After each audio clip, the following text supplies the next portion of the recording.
guys? Welcome back. Another edition of Turbo Chatter. You already know what time it is. Today we've got my buddy from down south, Georgia, Mr. Alan Newsome. So, my friend, why don't you give us an intro? Tell us who you are and what it is you do in brief.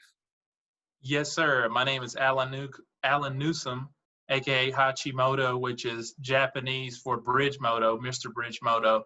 And what I do is customize special safety equipment. So if you want a custom suit, gloves, shoes, seats, that is what I do. I create it and I customize it around the driver rather than you pulling something off the shelf that is bland, like black, red, or blue. On the flip side of what I do is I actually run a shop called Touge Techniques. It's America's first Touge dedicated shop.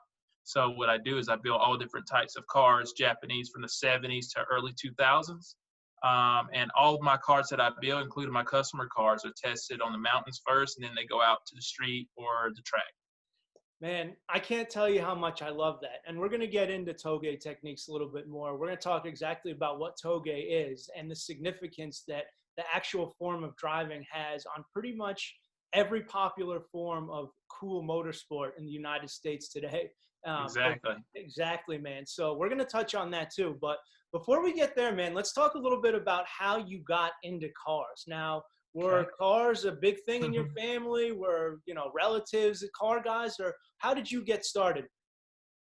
So I got started in cars, honestly, ever since I was a kid. I've always loved like RC cars.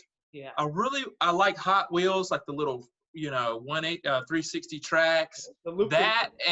That and little action figures. So I love the little Ninja Turtles and the wrestling and stuff like that. But as I got older, the scales started to tip toward the wheels. So like when I would get in trouble, my punishment was always you got to stay in the house if I got in trouble, because my parents knew that I hated being in the house. So, and plus I got plenty of ass whoopers on top of that. But so what I would do when I was on restriction, so to speak, is I would throw an RC car out of the window where it land on its wheels, and I would play with the RC car until it run out. Then I would sneak out the window, grab it once it's dead, and run back in. So just from a little kid, I've always been into cars. But I think the natural instinct to actually love cars came from my dad. It's kind of a split, though, because by the time I'm the youngest of 6 kids. So by the time I was of age to like build a car and work on cars, my dad had no interest doing it. He was totally burned out. Yeah, that was done. But he did teach me all the basics. When I was a kid, I was that kid under the truck or car with him, say, hey, hand me the ratchet, hand me the, a wrench, hand me this, hand me that. And so I knew the tools from a very early age. And you learned a lot of colorful language too in that training. A lot of colorful language for sure. And also learned to do all the basics like oil change, brake works, that kind of stuff, tune-ups from an early age. But I took it way beyond that, obviously. That's amazing, man, that you can look back and you have that memory as a young man, working hand in hand with your pops, having a good time, learning, doing something that you loved. Man, hits me right in the feels, brother. I love that. Now, that being said, let's talk a little bit about the first car that you can remember that got your tail wagging, that got you set off. Ooh, I've never been asked that question at all, because you didn't ask me what my first car was. You asked me the first car. It just kind of like blew me away, right? Well, there's a big difference. That's why I want to ask. There's a very big difference, and I like that question, so I honestly have to think about it. It would probably date back to, so there was a game before Gran Turismo that most people, unless they're in the late 20s, early 30s, they don't know about it. It was a game called Test Drive. Oh, yes, very cool. Yeah, and so Test Drive came out before Gran Turismo. And Test Drive had a couple cool cars, but what honestly caught my attention the most, because it was the only Toyota, all the other cars were like Maseratis and Ferraris and all this stuff. And there was a Chevelle on there and a Camaro. But I like the smaller cars, so the only one that was on there that was Japanese was a Toyota Supra. Oh. So honestly, and this was before Fast and Furious, this is the 90s. And I never seen one in person, but I would say the Toyota Supra because one time we were on vacation to Florida. I saw a Mark IV Supra parked on the street. I was probably 13, 14. and I recognized the car because of the game. And I actually still have pictures of that car. It's a black So Mark you IV actually Toyota took Supra. pictures of it when you saw I it? actually took photo pictures, like disposable, throwaway photos. I still have the photos of the car. And so I would say the Toyota Supra before Fast and Furious and all that crap. I love that, and I hope you keep those pictures forever, man. Yeah, Actually, I'll send you some snapshots of them. please do, man, because what we're gonna do is I'm even gonna check up on you. I want to see that posted up on the Bridgemoto social pages, man. That's Okay. what we need to see. Challenge accepted. All right, beautiful. I love it. Now, that being said, so we found out Mark IV Supra, as was a poster kind of dream car for a lot of us guys in this sort of JDM age span. Now, what was the first car that you actually owned and drove?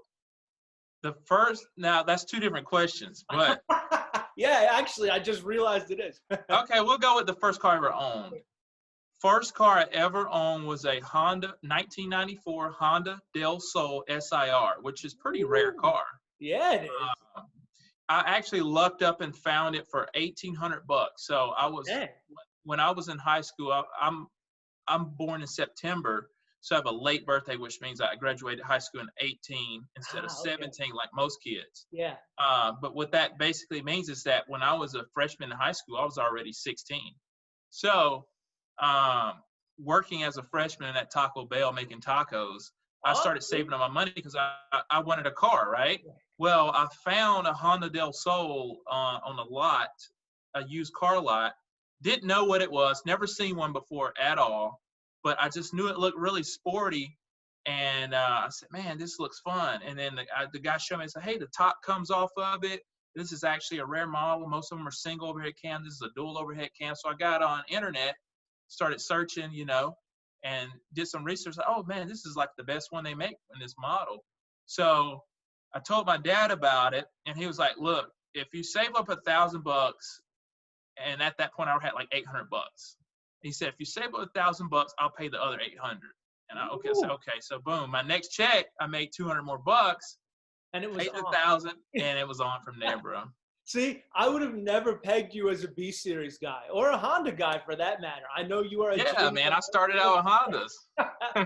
that threw me for a loop, man. I will say, confession time for me. One of the first cars that I mapped out, on notebook paper and take it was actually a EM1 Flamenco Black Pearl SI.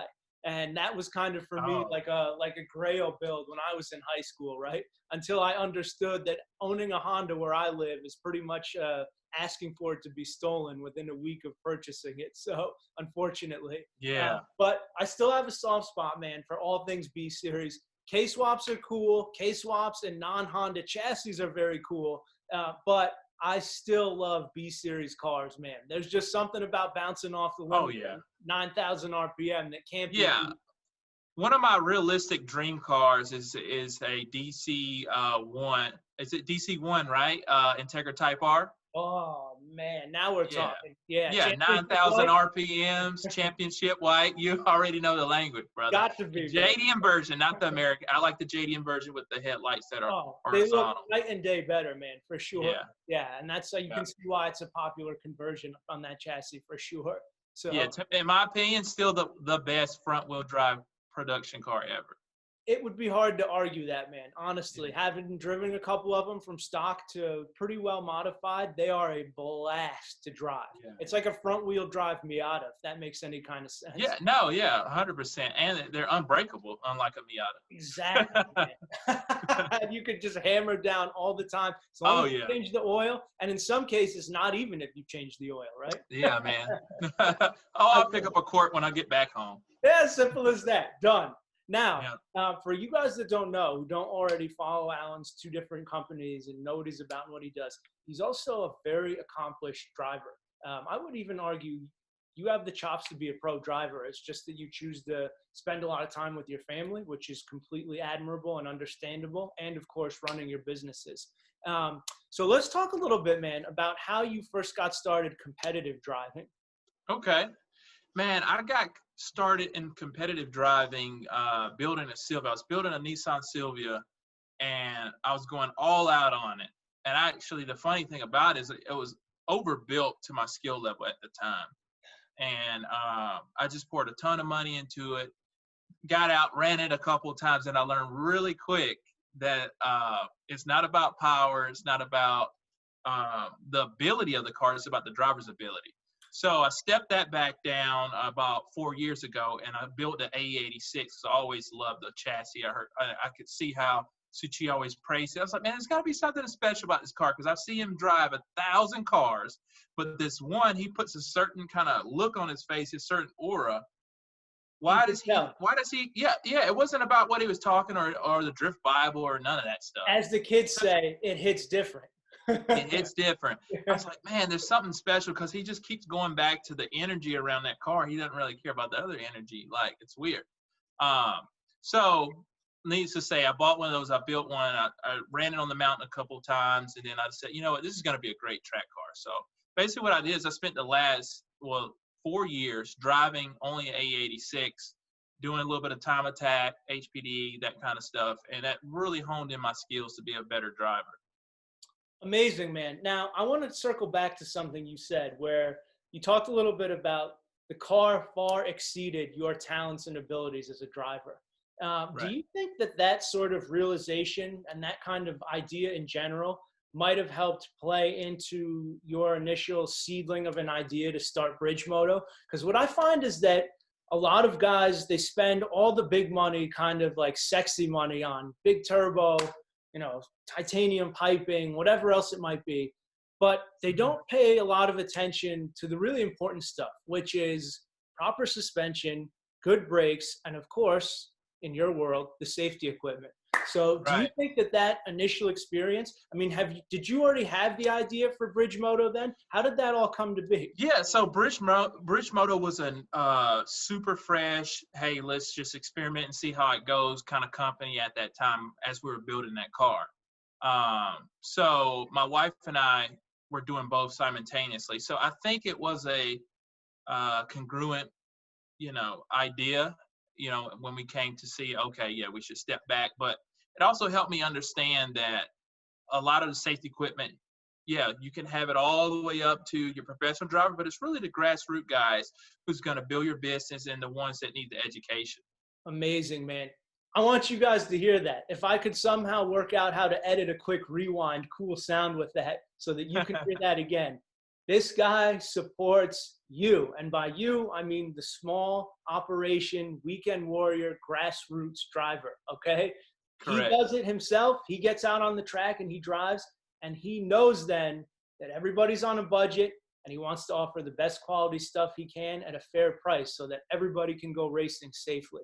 That is 100% an unabashed, shameless plug for Alan and Bridgemoto, because he's the man, and I really like his stuff. And I bought it for a customer's build, and it's awesome. We'll get more to that in a second. But amazing story, man. And you mentioned too that, so you run the business with your wife? Correct. Yeah, my wife, and I didn't want to do this and my wife not be a part of it, because I just stepping back a second, when I was single, I went to a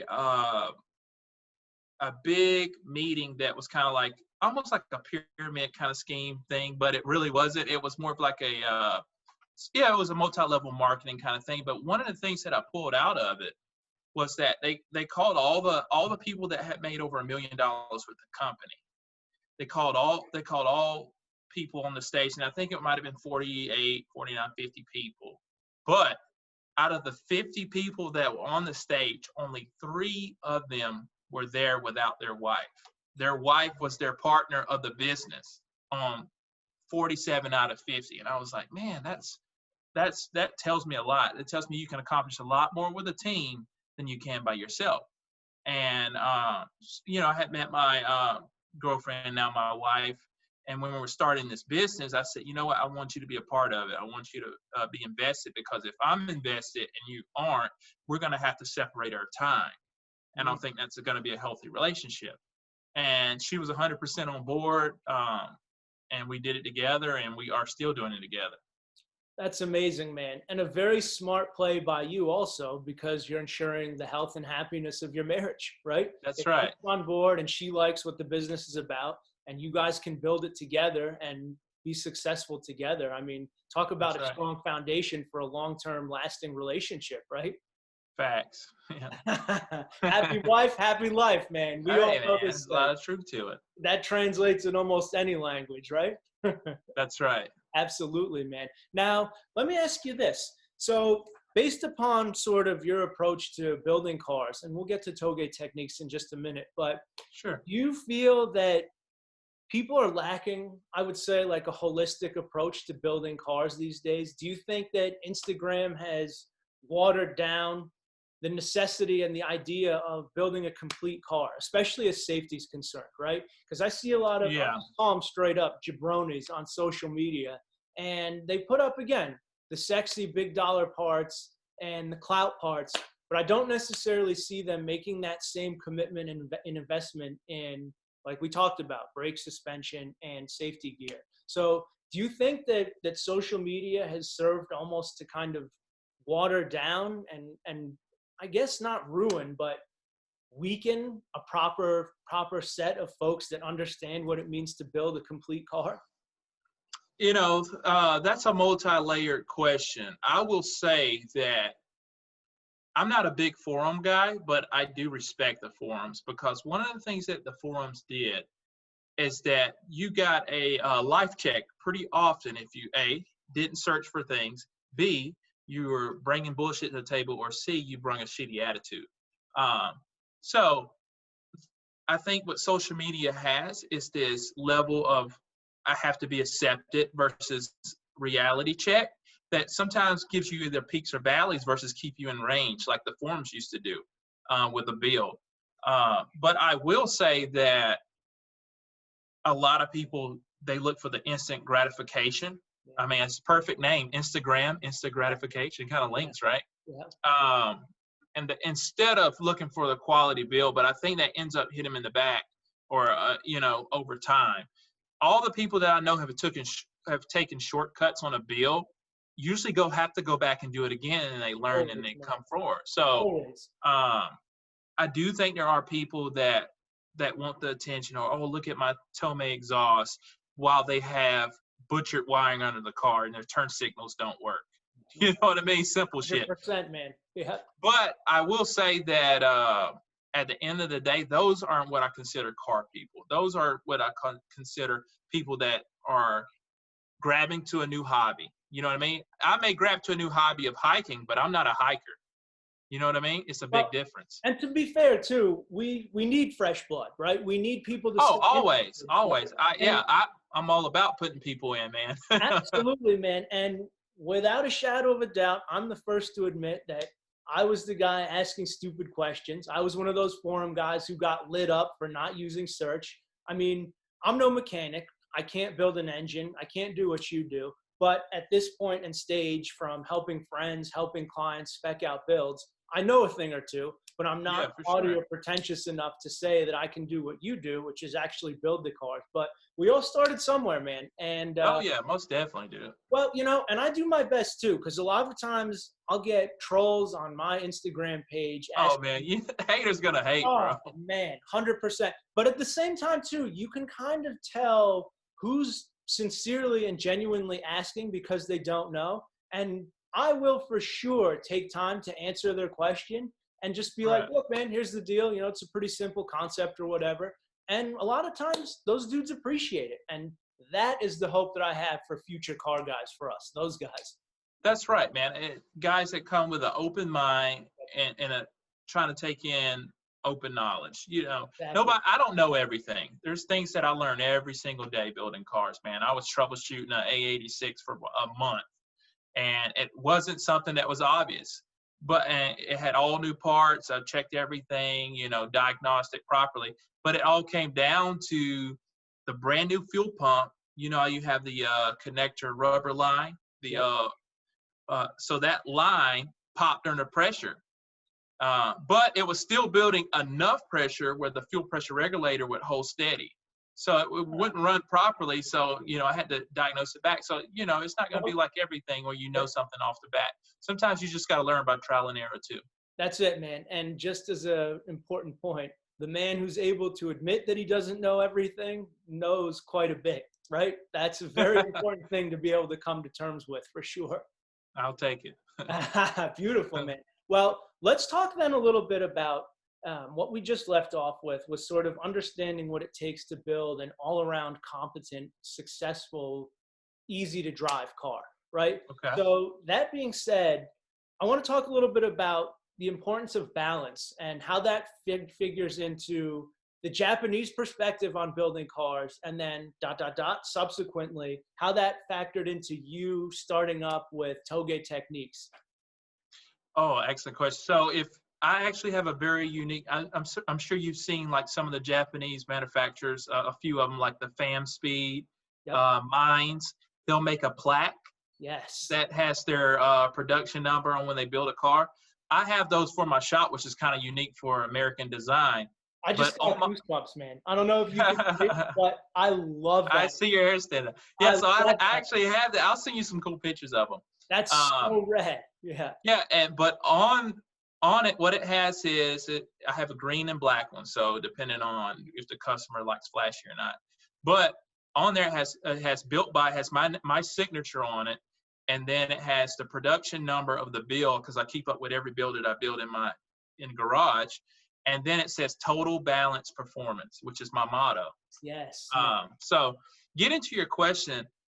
I think that the best thing you could ever do, and I actually learned this when I was a teenager from a guy that was working at a shop locally. I grew up in Macon, Georgia, but basically what he told me was, look, don't build a car around the engine. Build a car around the handling and braking. So he was like, look, just get a running car, get it where it'll handle great, get it where it turns in great, get it where it reacts great, get it where it brakes great. And then once you master what the stock power is, you can add on to that. But I believe in that 100%. I believe in starting with the handling. Part of handling is the braking. And then from there, working out your suspension, dialing in all your settings. And then once you maximize the engine's potential, you can add on to it. Well, that's amazing, man, and leads perfectly into us kind of breaking down what exactly Touge is and what it means. So I could probably give a half-baked, super simple explanation of what I would deem as high-grade automotive follow the leader on windy, twisty mountain roads. But this is what you live and breathe, man. So let me kick it over to you. Why don't you give us your sort of working definition? Because then, of course, we'll understand how that led into the popularity of drifting here in the U.S. now. Sure. So my personal definition of Touge, which is Japanese for mountain pass or passage, is a road that you can literally take your car and test all parameters of that car. Handling, braking, acceleration, deceleration, overall balance, like I say, total balance performance. And so basically what it does is, man, I've blown a couple motors on mountain roads. And I've kissed some guardrails, luckily not wrecked, but kissed some guardrails when I push on mountain roads. So basically what it is just, it's nature's organic way of testing cars. That is a fantastic description of it. And for those of you guys that have seen like the best motoring videos or whatever, this is literally how and where drifting started. Because what guys would do, for exactly what Alan just described, is they would put together their car. And these weren't necessarily big turbo 800-900 horsepower cars. These were very nimble, high revving. You got to squeeze the life out of it, keep it up at 9/10, 10/10 to get it to go. And the idea was you would go out with your buddy. You might have an AE86. You might have like a Turbo 2, like an FC Turbo 2, something like that. Yeah, or S13. Exactly. And you'd get up onto these mountain passes, and essentially you would just hammer down.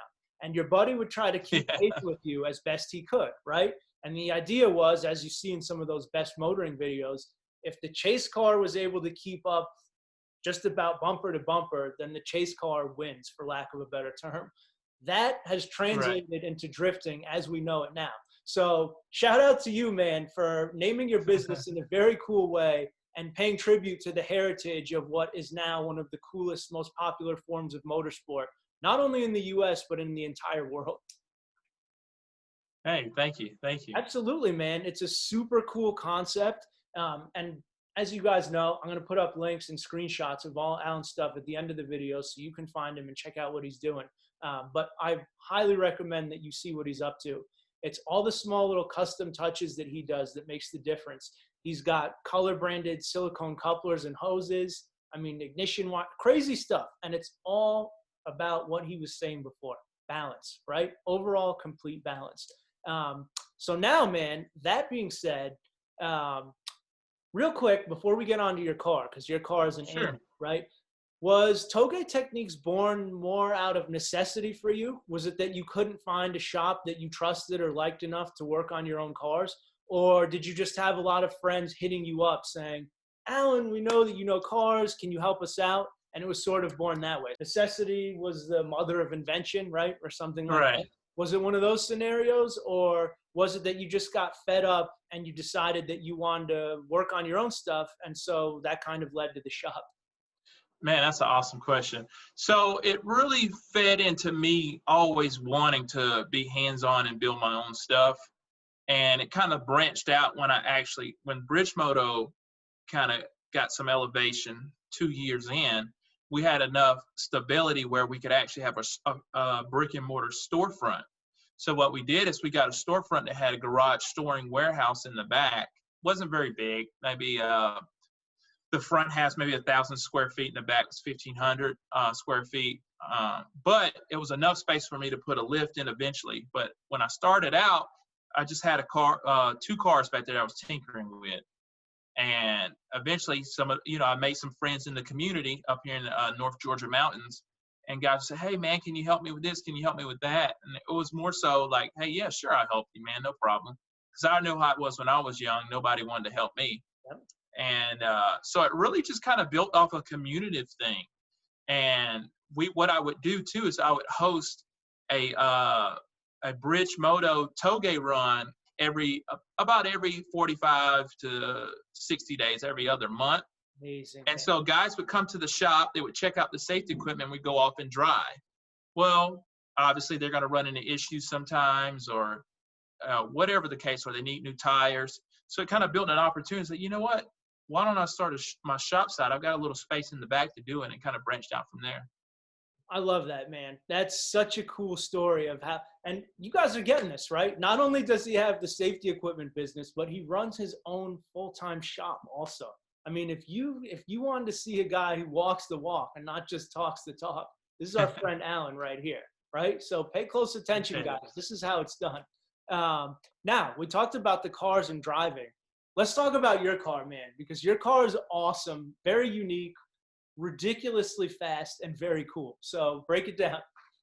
Okay, I'm assuming you're talking about the Sylvia. Of course, man. Come on, you know I'm an R&B junkie. Yeah, so it is a monster. It's actually, so it's a Nissan S14 with a OEM S15 front ends, OEM fenders, lights, all the jazz. Because I always loved the look of the S15, but just out of reach, obviously, being here in the U.S. But more specifically is the motor setup. So the motor is an RB30 that's been stroked over to a 3.4 liter. And it's a twin top mount turbo. So it's twin 3071 GTX turbos, and 6-speed. It did have a 6-speed Tremec, but I switched over to a 6-speed CD009. So it's actually, it was the first twin turbo 3.4 liter that was ever made. And because at the time when the kit was coming out, it's actually a spool imports kit. When the kit was coming out, everybody was running a big single. So it was the first Sylvia with an RB34, and it was the first twin turbo RB34. Shout out to Brad at Spool. Brad's awesome. Oh, he's a good dude, man. I actually got him 2 motors sold. For one, a car that I'm still finishing now for a client, and 2, for another guy who has an R34 with a big single, like you said. I'll put up some pictures so that people can see your car, because it's an animal, man, and it's super, super cool. Now, let me ask you this. You can do all different kinds of driving, but do you have a preference for grip driving, so time attack versus like drift or gymkhana or some? What's your favorite style of driving? you're talking about organized, right? Not outside of Touge stuff, right? Yeah. Let's say if it's like a sanctioned, organized event. I would probably say, honestly, it would be wheel-to-wheel driving. Oh, very cool. Which I haven't been able to have the opportunity to do much, but I'm working toward, that's my goal. Now that the business is stable and that the shop is pretty stable, I have the opportunity to build up toward that. And that's why you probably seen that I was building the FC3S. Oh, yes, The black one. Yeah. Yeah. So that car is going to be initially test and tuned doing time attack. It's already half caged, and I'll build the cage out further to a full cage, and then I'll move into the door-to-door. So I would probably say, and the reason I have a niche for the door-to-door, because when you're doing time attack, it's open passing, right? And a lot of guys, they either love it or hate it. There's no in between. You're either uncomfortable passing, or feel like they're gonna get squeezed, or you're very aggressive and it's just your nature. And I'm that latter, man. I'm totally about diving in on you and taking you on the inside turn because you went too wide. Well, listen, man, when I did a Miata driving school up at Thompson Raceway, they told us don't go out of fourth gear, which to me was crazy, and I couldn't wrap my head around that. But they were radioing to me like crazy. Back off! You're on the guy's bumper in front of you. You can't be following him so hot. So I'm with you, man. I was ready to rock and roll. If they would have let me, I would have been passing fools left and right. But that was not in the cards for insurance purposes, obviously. Oh, but, I'm sure. But I will say I look back on it with a great deal of fondness and would love to do that again now with a proper car where I can actually change gears and not stay in fourth. Right. Yeah, that's pretty tough coming out of a corner. And especially the Miata, man. Oh, yeah. Zero torque. It's probably got negative torque. All right, cool, man. So we got a little plan about what you plan on doing driving-wise, right? Why don't you talk a little bit or tell us what you have planned for the future of your two companies, man? Anything cool in the works? Yes, man. We literally dropped yesterday. We dropped 2 new additions to our steering wheels. So the cool thing about our wheels, we've got 2 models. We've got a JGTC model and a JTCC model, which the first model stands for Japanese Grand Touring Championship. So it's a commemorative wheel that we make to celebrate the 90s to 2000s era of Japanese Grand Touring racing. And then the second wheel is the JTCC, which stands for Japan Touring Car Championship. So those had to be a sedan or 4-door car. And so that was a flat base, and then the JGTC is a concave. But we just released 2 new wheels, so those are awesome. You can check them out at bridgemoto.com. And some other things that we just released are 3 new suits off the shelf. So we're really known for making custom suits. We've made custom suits for Formula Drift drivers, Time Attack, WRC guys.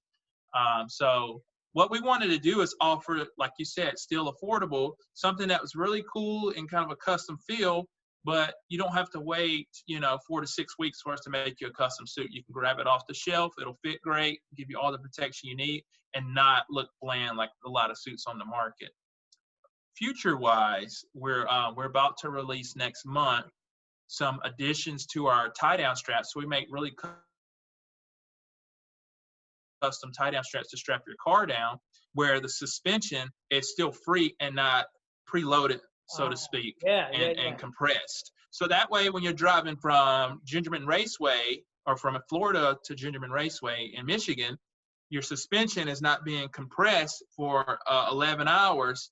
Then you get on the track and you're like, man, it feels like I got a blown shot. Well, you probably do have a blown shot. Yep, because it's been compressed, like you said, the whole ride. Exactly. Yep. Exactly. So we just released those this month, the pink models, lava pink, but we're going to be releasing an edition of black and red next month. And our circuit overalls, which we're known for making. All the Japanese style overalls that you see, like purple, red, green, blue. If you see one and it's in America, we probably made it because we kind of crafted that idea. Well, let me tell you what, before you tell us super quick about what's next for Touge Techniques, I hope one day to be competent enough of a driver to need one of your suits. That's how cool they are. That's how much I look forward to the customization. You guys will have to check it out. It will really blow your mind. Embroidery, custom logos, branding, sponsors, colors, the whole 9 yards, literally. Yep. So it's everything. Tailor fitment too. That's it, man. It's everything that you would come to expect from the giant global brand names of industry in that particular market, which will go unnamed for now because we want to give big ups to my man Alan, but at a much more reasonable price and the same, if not better quality. This is why you need to check out what he's doing. So that being Yep. said, man, why don't you tell us a little bit, anything exciting coming with Touge Techniques other than the Time Attack car? Yeah, so like I said, I just finished the FC. It got dyno tuned yesterday. We're going back to the dyno because I literally, the fuel pump couldn't keep up with the injector capacity. So that's being finished up. But besides that, now I'm actually moving on to building an S13. So I always loved S13s. I bought one out of the junkyard when I was 17, and I built one from scrap. $350 I paid for it. I love that, man. And so I've always wanted to get back into one, and I built an RB25 for the S13. It's already built, sitting on a stand. I've got a 3076. So I want GTX. So I want a really nice, quick spool, fun car. Yeah, that'll move for sure. And I will do some casual drift with it, but no tandems or anything like that. It's going to be just like my S14, super clean. Show capable, but a fun car that I can drive anywhere. AC, power steering, the whole nine. I love that, man. Now, let me ask you, do you have any experience or do you dabble with tuning at all? Or calibration of any kind, or do you have an outside guy you use for that? Yeah, so I do all my own street tuning, but when it comes to dyno tuning, I have no experience with dyno tuning because, obviously I don't know the software and all that stuff. At this point in time, it's a little bit out of my reach and budget because a good dyno for what I do, because I own, and I work on Subarus and mostly GC8s, Evos, BR4s. And so if I bought a dyno, I can't buy a rear-wheel drive dyno / front-wheel drive dyno. I have to buy an all-wheel drive dyno or I'm cutting 50% of my business out. Yep. So that's $100,000 cost right there. So right now, I use a really good guy that, we have a set up relationship to get all my cars tuned dyno-wise with DBW Tuning Doug. Well, I'm going to manifest it for you, man, because you're one of those. I want one. Well, listen, I'm putting it out there in the universe. I actually have a buddy that has a used one for sale. So I'm going to holler at him once we get through with this, and then I'm going to link you guys up. But for me, you're the kind of dude that all I want to see is you succeed, man. You're honest, hardworking, likewise, for sure, genuine. These are the qualities that we need to esteem in our community, man. And really, it hits home for me. And I get kind of emotional, man, because I've been taken advantage of a boatload of times. I have a bunch of friends that have suffered the same fate. And if there were more shops like you, man, we'd be in a much better place car-wise as a community.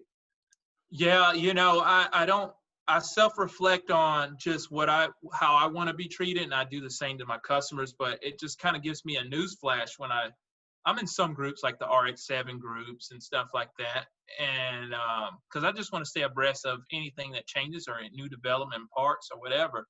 But unfortunately, every other day it's a shop bash because of people getting screwed over or customer not having the right expectations or whatever the case. But it's bad, dude. It's like, it's like walking into the grocery store and picking up one of those tabloids. That's what these pages look like. Man, I've firsthand am one of the first people to admit I've been burned badly before. I have used what I thought was good judgment that ended up being very poor judgment of people who overpromised and severely underdelivered. But we're going to end on a good note, man, because I can share you some, sorry to cut you off, but after you're done, I'll share with you some of my business practices that keeps those things away. Perfect, man. Well, let her rip. Let's go. We want to finish on a strong, positive note, man. Cool. Let's do it. So some of the things that makes my shop, Touge Techniques, completely different than any other shop. First of all, what I do is I never take on more than 2 customers at a time. That's a big one. And the reason too is because if I'm working on customer A's car and I know that I'm waiting on Haul Tech for 3 weeks to send me, Elite 2000, that gives me time to work on customer B's car and vice versa. And if both of their cars are waiting, guess what? I'm working on my car. So that's why you see that I actually get some of my cars done, unlike a lot of shops. And it keeps customer A and B happy because I can manage talking to 2 people, but I can't manage talking to 15 people with it just being me as a sole proprietor in the shop side. So Number smart, two, man. So yeah. smart. Number 2, I always under promise and then over deliver instead of over promising, under. Hey, I tell you your car will be done in 3 months and then it's done 2 months, you're going to be super happy. But if I tell you vice versa, you're going to be pretty pissed at me. Yep. And the third thing that makes my shop a lot different is that most shops, at least I don't know any of the U.S., they don't build, like I build Subaru motors, I build, rotary motors, RBs, 2Js. I build all Japanese style motors across the board, and I don't really know of any other shop that builds all of them. Every flavor. Every flavor, baby. Get your scoop. I love it. Well, I wish you were. Go ahead, man. You got any more kind of principles or tenets of business? I didn't mean to cut you off. Just overall business, man. Be honest with yourself. If you don't have experience with something, don't just say so. Just say so. Don't promise that you can do something and try to figure it out, and then it always ends up bad. If you tell a customer, I've never done that before. Let's just say I've never wrapped a car. Hey, I'm not a car wrap expert, but I do want to dabble in it. Then go for it. But if you know that's not you, state what you're great at. Figure out what got you to the game and build on those points. Like for me, I cannot paint your car. I'm not going to promise that I can paint your car. I never would try to paint your car. That's not what I do. So I remember what got me to the game, and I play that sport. Amazing, Amazing. That's it. Now, hopefully you aspiring builders, shop owners, tuners, whoever else happens to be watching, maybe nobody, hopefully somebody watches because this is a phenomenal conversation. Take notes. This is what it's about. This is how it should be done. I can't tell you the number of times I have dealt with the exact opposite of the things that Alan just covered. So big ups to you, man. Really, huge respect. You have my undying respect across everything that you've been doing, man. It's really great. Appreciate it, brother. I'm proud of you, man. I am, because there's not a lot of people that are willing to admit what they do good and so much else what they do bad. So you mind if I snatch this wheel? Go ahead, man. Snatch. Hey, let's give, if you were to give a synopsis, 60-second or less synopsis of what Turbology is, tell us where you came up with the name, the ideology of it. Because one of the cool things, before you answer that, one of the cool things that you shared with me early on into our friendship is that you told me that it's always community over industry, and that stuck with me, man. That talk about the feels. That was like, man, but that was a Ryu, man, punch or straight up Hadouken. Hadouken. Yeah, man, you can see I'm an arcade guy. I love it. I love it. So I wasn't expecting you to flip the script, but let me run it down super quick. Run it. This conversation that we just had right now is exactly what Turbology is all about. And that is empowering the people that respect you, that look out for you, that take care of you, and reflecting those same qualities back onto them and spreading the message of what they do, informing and educating others about how they can best proceed with their automotive passions. Unfortunately, taking the high road doesn't always mean that you're going to be wealthy and make a lot of money. But for me, it's far more important to be able to look in the mirror every morning and fall asleep comfortably at night. And those two things to me hold gallons more water than earning an extra $10 by stepping on someone's neck or throwing someone under the bus just to get ahead. So essentially, Turbology, man, is literally just what you said, which is the promotion, the upkeep, and the further development of our community at large, and making sure that everybody can sit down at the same table and leave satisfied because they had enough to eat. Love it, man. Love it. See, that's pure knowledge drop right there. I don't know about that, man. I mean, you can see I've lost a lot of hair in my day. So you got some wisdom up there. That's all it means to me. Maybe, man. I guess right now my wisdom teeth are gone. My hair is gone. So I don't know where it comes from. Maybe just getting burned. That's funny. Yeah, man. Well, listen, I want to thank you very much, sir, because this was really an amazing conversation. I knew it was going to be. We've been trying to set this up for a while. I'm glad we finally made it work. A lot of unfortunate stuff happening in our world right now. The times are indeed very low, but as always, the boost is always high here with Turbology. Turn it up. That's it, man. These go to 11. You already know. Especially with guys like Alan, sharing their passion, sharing their knowledge, sharing their expertise. What more could I ask for, man? Really an amazing conversation. I'm very thankful, brother. I will do my best to promote everything you're doing because it's really important to everybody that loves cars. And I wish you nothing but continued success, man. Likewise, brother. You know, we're in it together. It's unity. That's it, man. 100%. Thank you again, man. And I'm about to roll stuff for you guys to check out so you can find Alan. You can see he's a super easy dude to get a hold of. He's very laid back, and he's always willing to share some time, whether it be just a regular conversation or even some knowledge. So there you go. Yeah, man, hit me up. It's at Bridgemoto or at Touge Techniques, and hopefully see you on the mountaintop. That's it. All right, guys. Thanks again. All right, guys, there you have it. Huge thanks again to Alan for his time, sitting down with us and sharing what it takes to not only talk the talk, but walk the walk. As you can see, he's doing some really awesome things to support all levels of grassroots driving in our community. So check out the screenshots that are coming up. Definitely give him a follow, and stay tuned for next time. Thanks again, guys.